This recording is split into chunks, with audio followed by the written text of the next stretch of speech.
La advertencia de Sila y la función del dolor. Artículo. Paivaneto.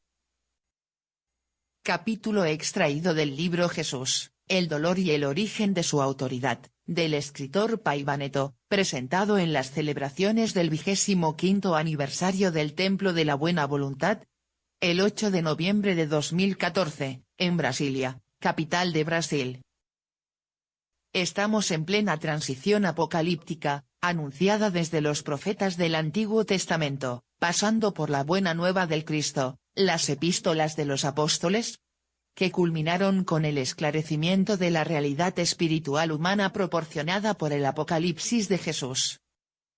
Por eso, hice esta larga disertación sobre el dolor, porque, lamentablemente, este ha sido el camino interpretado por la humanidad. Sin embargo, lo hice inspirado en el extraordinario ejemplo del Cristo, no para caer en la derrota del desánimo, sino visando la victoria, ya que los he capacitado para tomar del tormento, y con él, impulsar el coraje. Sobre esta prevista era de transformación planetaria, hay quienes confían en ella firmemente, así como quienes no le dan el menor crédito. Sin embargo, hoy en día sucede que pensadores y científicos de renombre tienen preocupaciones que antes no tenían en sus tareas. El calentamiento global y la aceleración del cambio climático, el peligro de la guerra por el agua, la futura falta de combustible y el espacio vital en relación con el fuerte crecimiento de la población mundial. Nos damos cuenta de que algo empieza a sacudir a los más obstinados negadores de aquello que quienes tienen una visión espiritual aclarada perciben con mayor anticipación, por ejemplo, la realidad del mundo todavía invisible, la morada de los espíritus. Friedrich von Schiller. 1759-1805, dramaturgo, poeta, filósofo e historiador alemán, resumió la situación actual con las siguientes palabras. Si del cielo no cae la chispa que enciende, si no se aviva el espíritu, los corazones languidecen. La divina función pedagógica del dolor no es la de destruirnos, sino la de elevarnos en el camino de la salvación. Vea por qué fue escrito el Apocalipsis. Ya les dije que es una carta de amor de Dios a nosotros, sus hijos. Bienaventurados los que lavan sus vestiduras en la sangre del Cordero de Dios, para tener derecho al árbol de la vida eterna, y para entrar por las puertas de la ciudad. Jerusalén celestial. Apocalipsis, capítulo 22, versículo 14.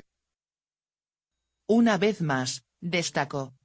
Los que lavan sus vestiduras en la sangre del Cordero de Dios. Esto es, en definitiva, aprender y vivenciar la santa doctrina del Cristo, que habla al corazón y aclara la mente, por la cual Él ha dado su vida. Por lo tanto, corregiremos nuestros errores y tendremos nuestra alma limpia, por este conocimiento divino. Destino espiritual. Esta es una de las misiones del Apocalipsis. No dejar que las almas se olviden de su destino espiritual. Lo que ocurre a veces es que muchos leen la Santa Biblia, pero solo ven aquello que les refleja el propio rostro. Por eso solo ven la parte humana, y vuelven el rostro contra la parte divina.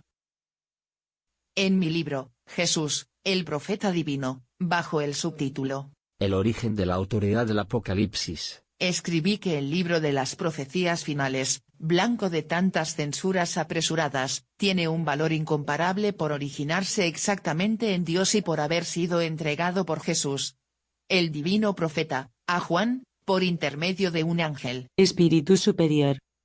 Nada más elevado que esto, la revelación profética proviene de los parajes celestiales, de sus mayores alturas. Se trata del ejercicio de la jerarquía divina. Es decir, el Apocalipsis descendió al planeta Tierra por orden de Dios al Cristo, y se está esparciendo por el mundo a través del Espíritu Santo. Para que sepamos superar los obstáculos allí anunciados, por muy difíciles que sean. Si sus advertencias no son todas de júbilo, no es por culpa del Apocalipsis, sino en virtud de nuestras propias acciones. Es esencial recordar siempre lo que Jesús afirmó sobre el gran juicio, cuando Él regrese al plano de las formas, dando a cada uno según sus propias acciones.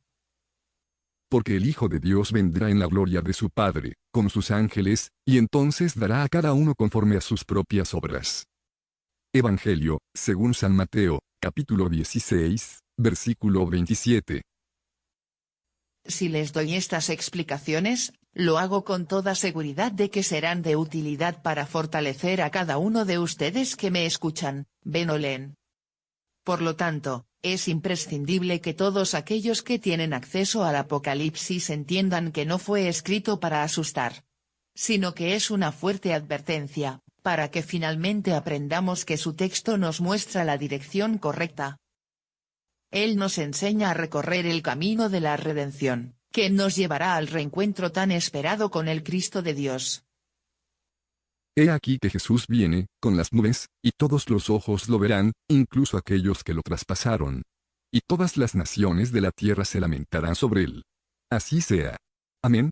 Apocalipsis, capítulo 1, versículo 7. Seamos, pues, perseverantes, y más perseverantes, porque seremos dignos de la más extraordinaria de todas las glorias. Ver a Jesús y respetuosamente besar las manos, y los pies de nuestro divino Maestro y Señor. La promesa celestial sobre el fin del dolor. Desafortunadamente, hasta los días de hoy, como hemos visto, por lo general la mayoría de la gente se acuerda de Dios solo cuando serios problemas golpean a la puerta de sus vidas. Es lo que más hemos visto. Sin embargo, a pesar de esto, Él se manifiesta con su amor a todos sus hijos, independientemente de sus creencias o descreimientos. Basta observar los notables modelos de fe, y de superación del dolor en todo el camino humano.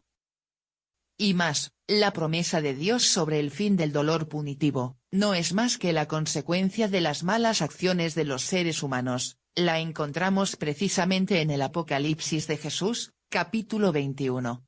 Versículo 3 al 5, según la narración del profeta de Patmos, Juan Evangelista. 3. Y oí una gran voz que decía desde el trono, Nueva Jerusalén. He aquí el tabernáculo de Dios con los hombres. Dios habitará con ellos, y ellos serán su pueblo, y el propio Dios, en medio de ellos, será su Dios. 4. Y les secará de los ojos toda lágrima, y no habrá más muerte, no habrá más duelo, ni llanto, ni gritos, ni dolor, porque las primeras cosas pasaron. 5. Y el que estaba sentado en el trono dijo, He aquí que hago nuevas todas las cosas. Y agregó, escribe, porque estas palabras son fieles y verdaderas. Como se puede ver, el Apocalipsis de Jesús es principalmente un anunciante de alegrías. Los seres humanos que solo ven tristeza son los que vienen calumniando, desde hace 2 milenios. En cuanto a las referencias a las penas y dolores, fueron sembrados por nosotros. Entonces, hagamos las mejores siembras en todo momento. Este es el mensaje del profeta Job, desde el Antiguo Testamento de la Santa Biblia, capítulo 34, versículo 11. Porque Dios retribuye al hombre según sus propias obras. Y también en los Salmos, capítulo 37, versículo 4. Deleítate en el Señor, y Él te concederá las peticiones de tu corazón. Por lo tanto, las advertencias no son de hoy. Vean qué más revela el Padre Celestial, ahora por intermedio del profeta Isaías, en el Antiguo Testamento, capítulo 65, versículo 17 al 19. 17. Porque he aquí que yo creo nuevos cielos y nueva tierra, y de lo primero no habrá más recuerdos, ni más vendrá al pensamiento. 18. Mas vosotros os gozaréis y os alegraréis para siempre en las cosas que yo creo, porque he aquí que yo instituyo para Jerusalén una alegría y, a su pueblo, gozo. 19. Y me alegraré con Jerusalén, y me gozaré con mi pueblo, y nunca más se oirán en ella voz de llanto, ni voz de clamor. El eminente educador, político, periodista y medium brasileño Eurípedes Barçanulfo, 1880-1918, en un mensaje espiritual transmitido durante la reunión ecuménica de la religión de Dios, del Cristo y del Espíritu Santo, en São Paulo, Brasil. El sábado 24 de agosto de 2002, a través del medium sensitivo legionario Chico Perioto, destacó la necesidad de no aferrarnos al sufrimiento, pero sí de liberarnos de él, enfrentando los desafíos y perseverando en la construcción de tiempos mejores. Tropiezos e infortunios que obstaculizan nuestra felicidad, a pesar de las heridas que el dolor nos impone, descarguémonos como un pararrayos en la tierra que nos cobija. Porque habrá nuevos tiempos de amor y de alegría.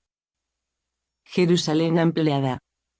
Actualmente, como les expliqué, Jerusalén posee un significado muy amplio, toda la humanidad. Los invito a seguir, con el cuidado que los caracteriza, el desarrollo de esta serie. El Apocalipsis de Jesús para los simples de corazón. Recompensa a los caritativos. El Sagrado Corán, en 29 sura. Al-Ankabut. La araña, también nos dice de esta nueva morada de los buenos. 58. En cuanto a los creyentes que practican el bien, les daremos un hogar en el paraíso, bajo del cual fluyen ríos, donde vivirán eternamente. Qué grata es la recompensa de los caritativos. 59. Perseveran y confían en su Señor. Realmente, los caritativos se merecen la recompensa de Dios, aunque, por humildad, no la ambicionen. Dolor no es fatalismo. Como vimos anteriormente, el dolor no es un fatalismo en la vida humana. Nosotros lo creamos. Paren un poco, piensen y reconozcan esta realidad. Si hicimos por merecer, lo que nos espera es lo mejor posible. Perseverar para recibir el testimonio de Jesús. Para los que jamás desisten del ideal del bien, en el versículo 32 del capítulo 10 del Evangelio según San Mateo, encontramos la garantía de recibir el testimonio de Jesús, que también asegura: Todo aquel que dé testimonio de mí ante los hombres, yo también daré testimonio de él ante mi Padre, que está en el cielo. Sin embargo, él advierte, en el versículo 33 del mismo capítulo: Pero aquel que me niegue delante de los hombres, yo también lo negaré delante de mi Padre, que está en el cielo. Poder, justicia y compasión. Cuánta gloria a los fieles y perseverantes que así comprenden el origen del auténtico poder y de la legítima autoridad. Estos de ninguna manera se perturbarán, porque son conocedores de la autoridad y del poder verdaderos, incorruptibles, que provienen de Dios, independientemente de sus creencias. Es la fuente de todo conocimiento, de toda justicia, de toda misericordia, de toda compasión y de toda generosidad, en la tierra. Jesús, El pan vivo que descendió del cielo. para matar cualquier tipo de hambre, espiritual, moral, física, religiosa, científica, íntima o pública. Dijo: Yo soy el pan vivo que descendió del cielo, si alguno come de este pan, vivirá eternamente, y el pan que yo daré por la vida del mundo es mi carne. Evangelio, según San Juan, capítulo 6, versículo 51.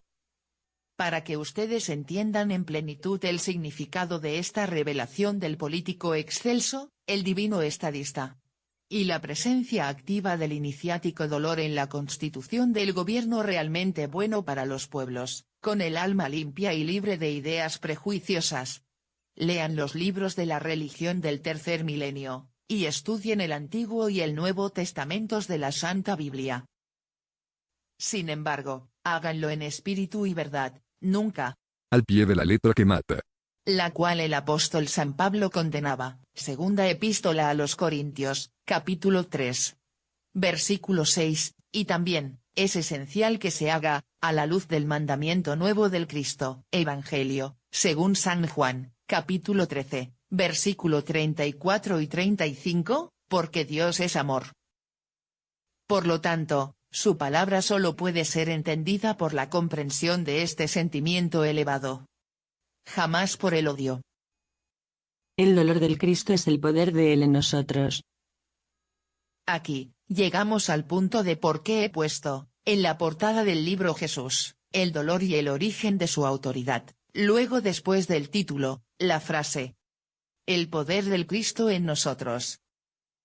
Nótese también lo que anuncia el Maestro Jesús. y el pan que yo daré por la vida del mundo es mi propia carne. Evangelio, según San Juan, capítulo 6, versículo 51. En la buena nueva del Señor de la paz encontramos esta sublime revelación. Y el Verbo de Dios fue hecho carne, y habitó entre nosotros lleno de gracia y de verdad, y vimos su gloria, gloria como la del unigénito del Padre. Jesús.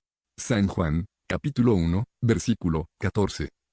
En vista de esto, para expresar el esplendor espiritual del unigénito del Padre, Jesús aceptó someterse al martirio funesto de la cruz, a fin de entregarse a sí mismo por la vida del mundo, ofreciéndose como el sustento divino de nuestras vidas. Por lo tanto, el dolor del Cristo es la autoridad y el poder de Él en nosotros, el Verbo de Dios que se hace carne todos los días al impulsarnos a practicar el bien, en todos los escenarios posibles. Por eso, afirmo que Jesús no causó ningún flagelo a sí mismo, al contrario de lo que hacemos normalmente. Al ser un espíritu sin mácula, el ungido de Dios voluntariamente cargó nuestros errores sobre sus hombros, con el fin de librarnos de la ignorancia, que es el origen de nuestro dolor, porque, por su sangre, Jesús nos liberó de nuestros pecados. Apocalipsis, capítulo 1, versículo 5. Reveló el profeta Isaías en el capítulo 53, versículos del 1 al 12, acerca del sacrificio extremo de Jesús, origen del poder y de la autoridad divina, que al Cristo pertenecen, por mérito. Por los siglos de los siglos, fragmento tantas veces mencionado por el viejo Zarur en sus explicaciones siempre actuales. 1. ¿Quién creyó en nuestra prédica y a quién fue revelado el brazo del Señor? 2. Él creció como un arbusto delante de él como raíz de tierra seca, él no tenía belleza ni hermosura, lo miramos, pero no tenía la apariencia de lo que era, nada había en él que nos agradara. 3. Era humillado, el más rechazado entre los seres humanos.